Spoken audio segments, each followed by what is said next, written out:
What's up everyone, this is Draco Evolve back yet again with some latest Manchester United transfer news now, and although they are all speculations at this moment, I think without the lack of football we can have a bit of a discussion, so let's dive straight in.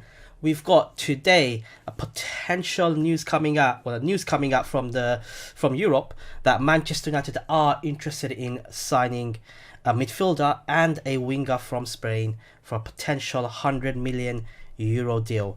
So let's read the article. This is from Team Talk. Okay, Manchester United, let me see, yeah, you guys can see it, that's it. Manchester United are looking to add Thomas Partey to their ranks this summer and are ready to activate the €50 million exit clause in his contract, claims report.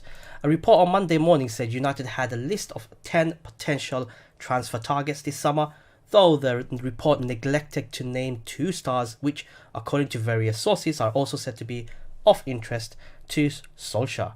And according to Mundo Deportivo, United strongly fancy the chances of bringing in Ghanaian midfielder Partey from Atletico Madrid this summer. The midfielder had an exceptional game in front of watching United scouts as Atletico knocked reigning holders Liverpool out of the Champions League last month, and the Spanish outlet claims Solskjaer has identified the 26-year-old as an ideal replacement for the aging Matic. Partey is contracted to Atletico Madrid until summer 2023, but they are in talks to extend his contract and, key to Atleti, extend the current €50 million exit clause that exists in his deal. But Mundo Deportivo believe Solskjaer's men could meet his exit clause before he signs on the dotted line, thus leaving Atletico exposed to his potential sale. So let's have a look at his stats quickly. Thomas Partey. So that's Thomas Partey. He has played in total so far this season 35 games, and he is predominantly a defensive midfielder.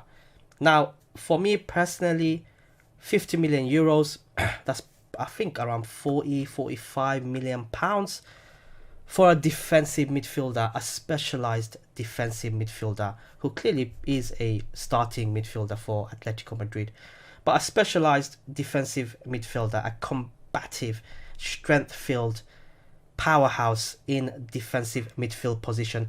This is what United lack. Yes, we have tacklers like a Scott McTominay or a holding players like a Nemanja Matic, but we don't have a specialized defensive midfielder like most of the top European clubs have. Someone who's more like a water carrier, right? Someone who can sit in the defensive midfield position and let the other 2 midfielders, depending on what formation we play, let them do as much damage in the opposition half as possible. Thomas Partey fits that mold for me.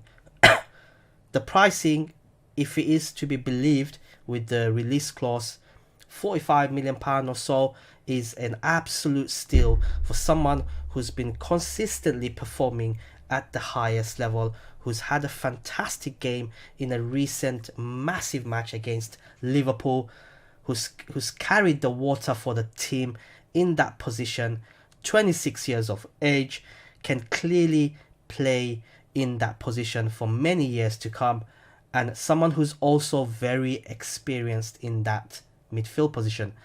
That for me is very appetizing. That for me is very, very interesting.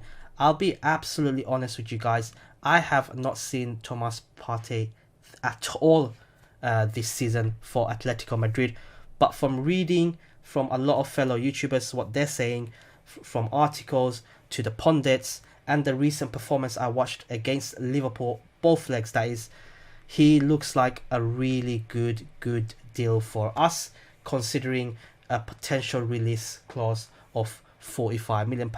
You can see he's played pretty much in all of Atletico Madrid's games, certainly in all of their Champions League games, so Atletico Madrid do regard him as a very integral part to their team.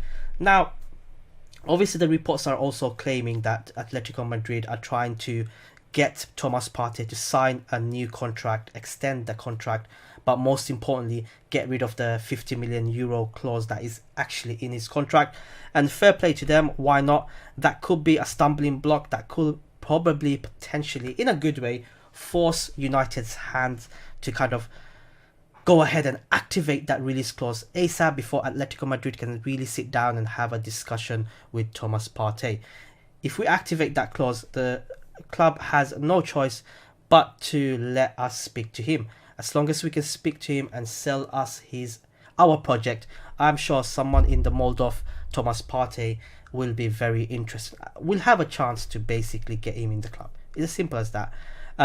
For me, it's a big must that we sign someone like Thomas Partey, or someone who's a defensive midfield specialist, Ndidi, Kante. One can dream. But sorry, let me know your thoughts in the comments below. The next bit of news, what the article talks about, is the other player that is apparently being linked with Manchester United. Elsewhere, United are also said to be considering a move for Valencia winger Ferran Torres, who could leave for 50 million euros this summer. The young winger is also being chased by Liverpool, Dortmund and Juventus, but Athletic claims he is also on Solskjaer's radar too. Presumably that's as a backup to their number one target, Jadon Sancho, given Torres occupies the same right wing position.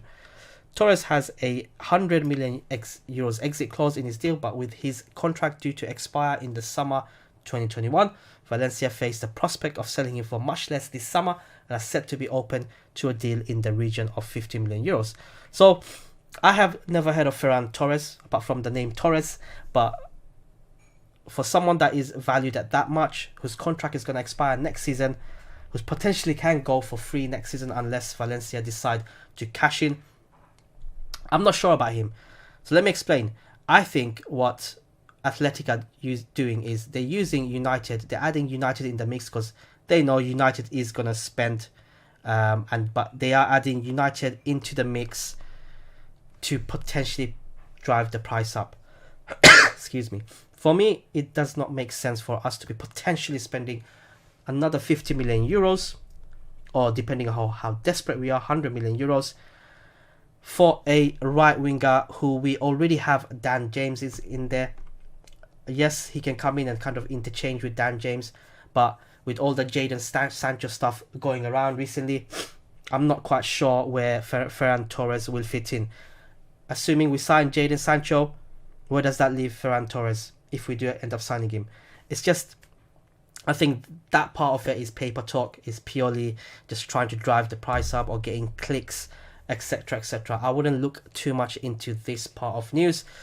Having a look at his stats, he plays on the right wing, but he has played 25 games in total for the La Liga, in La Liga that is, scoring 4 goals, assisting 4 times. So he's a regular starter. He is only 20 years of age, so definitely can improve. But for me, I'll give it a pass. I think Dan James should be kept as a backup option for a superstar signing, hoping it's going to be Jadon Sancho for the right wing. If we were going to sign him and not sign Jadon Sancho, I'll be disappointed, because I feel Jadon Sancho suits our profile, our philosophy, our approach better than someone like Ferran Torres, who's just recently popped up out of nowhere. But that's around Ferran Torres.